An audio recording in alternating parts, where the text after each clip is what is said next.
No deal on the table, and now the so-called peace flex is literally being taken down from the streets.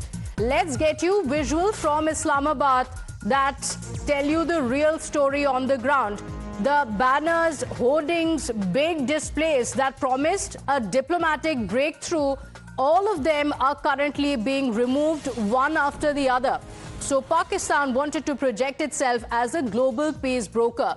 But what has been delivered is, of course, a photo op without any real outcome. And this is perhaps the most visual metaphor of what just happened in Islamabad. As far as the photo op is concerned, it was all good. You had the top delegations from the United States as well as Iran coming into Islamabad for the peace talks, marathon meetings taking place. But the reality is, nothing really came out of it. The talks have collapsed completely, and now the flex is also coming down. So let's get you visuals. Here it is on your screens. On the left side of your screens, you can see J.D. Vance leaving from Pakistan, and on the right side, very clearly the talks didn't go as planned, which means that all the flexes are now being taken down. They spoke about a breakthrough. It had all been readied.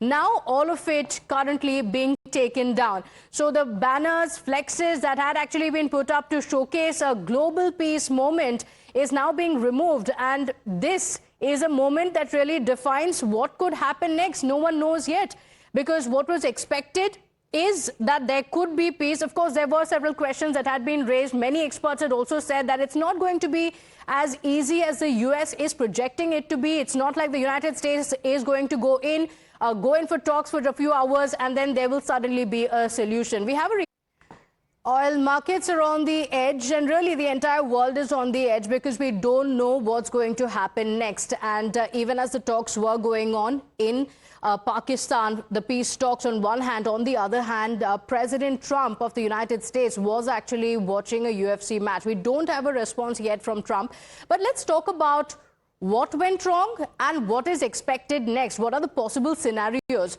Joining us on the broadcast, Major General G.G. Dwivedi, defense expert, joining us. Thank you so much for joining us. We also have senior consulting editor Srinjoy Chaudhary on the broadcast with us. And Srinjoy, first for our viewers, break down what really happened. We'll talk about what's going to happen next, but what actually happened in Islamabad? Marathon 21-hour talks, and this was the highest level talks that we've seen in decades between the US and Iran, and it ended with a clear dud. US saying that we didn't get what we wanted.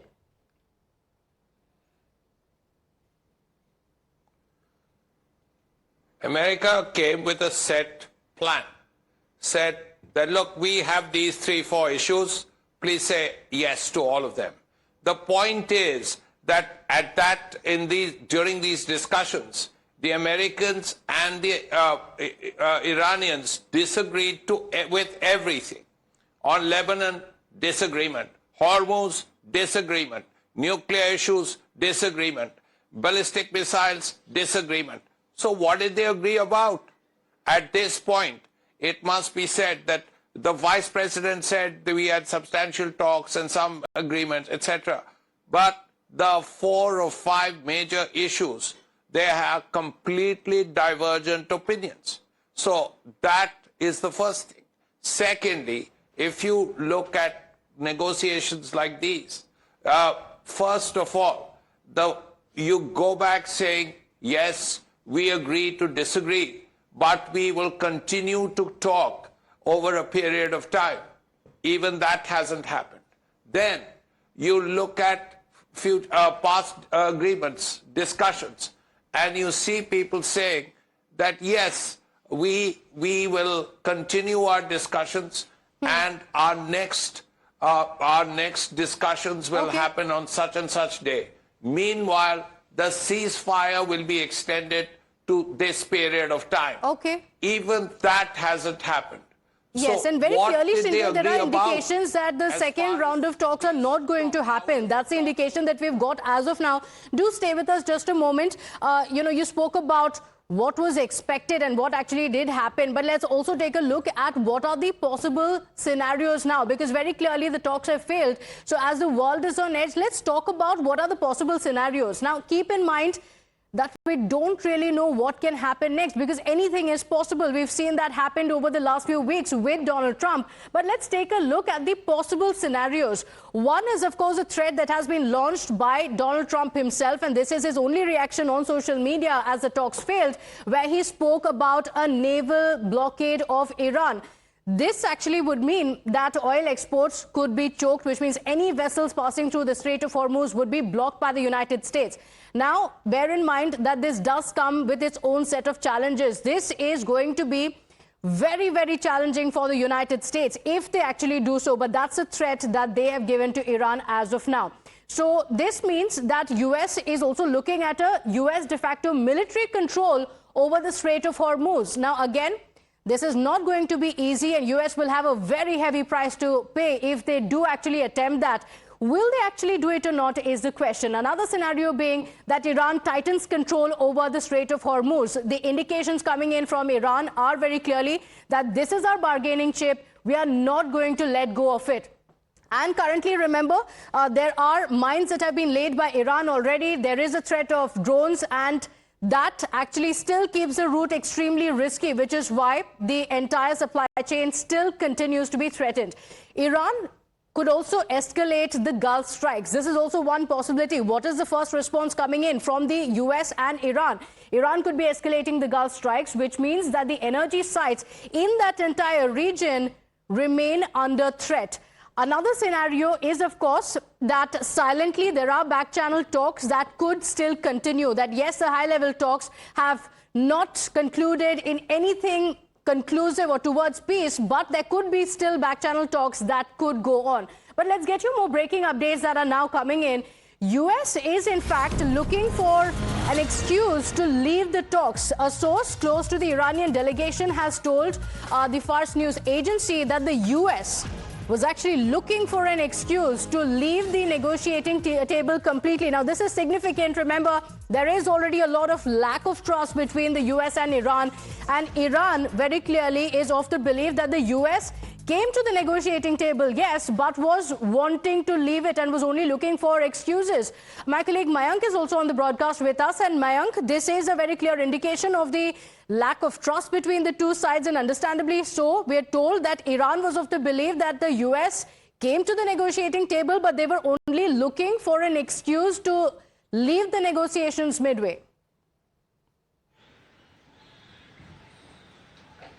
Yeah, definitely. And this is for the second time such kind of a statement has been made by Iran, because initially when talks were taking place in Oman also, such kind of a statement was made that there was, while the talks were on, the operations were launched on Iran. So what you see is actually, and it is reflecting the kind of a mistrust or distrust or lack of trust, whatever you word it as, between them. And that in that case also they had, the positive point was that they had met physically, and they were face to face to each other after 1979 Iran revolution. So it was seen as one of the positive development, and people were expecting that something or the other might happen, or maybe some common grounds might be framed up. But in this case, you see, the one good thing which I can interpret is that at least both the sides have been able to put across their point of views, even if disagreements have continued as far as the most sensitive points are concerned, and on which Srinjoy has already briefed us that they included nuclear issues, they included state of Malacca, Lebanon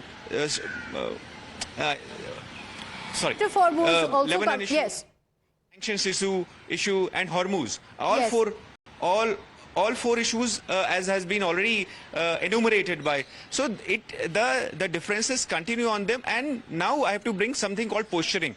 Right before the talks, posturing had started saying that the talks will be held even if both the sides were ready for operations. And again, the same kind of a posturing has started. That blockade, as far as the US is saying, that blockade will be conducted or framed up as far as Strait of Hormuz is concerned, and Iran, as far as from its side, is saying that they are not in a hurry. So, they are also, okay, if it happens, otherwise we are ready for any kind of operation and we'll be doing it. Now, in case, let's say, mine clearance operation is started, one thing we need to...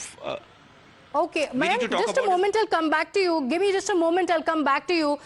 Major General, do stay with us as well. Let's break down the details that we have at the moment on what has happened so far. and what could happen next. Now, peace talks very clearly have collapsed completely, and the questions remain on what could happen next. Iran has indicated that we are ready for talks. They say that the United States was looking for an excuse to go out of the talks, but we are ready for another round of talks. Does it actually mean that now the US will also be willing for talks? Let's take a look at both sides. Remember, yet again, we're seeing divergent views coming in from the US as well as Iran. And this we've seen from the very beginning, even as the talks were going on. So the American stand has been that there should be an end to the proxy support to Hezbollah, whereas Iran has made it clear that there should be a complete ceasefire in Lebanon. Iran has been very clear in its stand, while the US side has also said that the nuclear programs should be dismantled completely. Now, you'd also remember that this is the claim that Trump had made previously as well, that the nuclear program of Iran has been obliterated. The demand that they have now put to Iran is to dismantle all the nuclear programs. But Iran has yet again maintained that they have uranium enrichment rights, which will continue. So they have not agreed to give up on that. And on the other hand, the US has also said that the Iranian assets will not be unfrozen. There will be no unfreezing, and Iran making it very clear that there should be full access to these assets.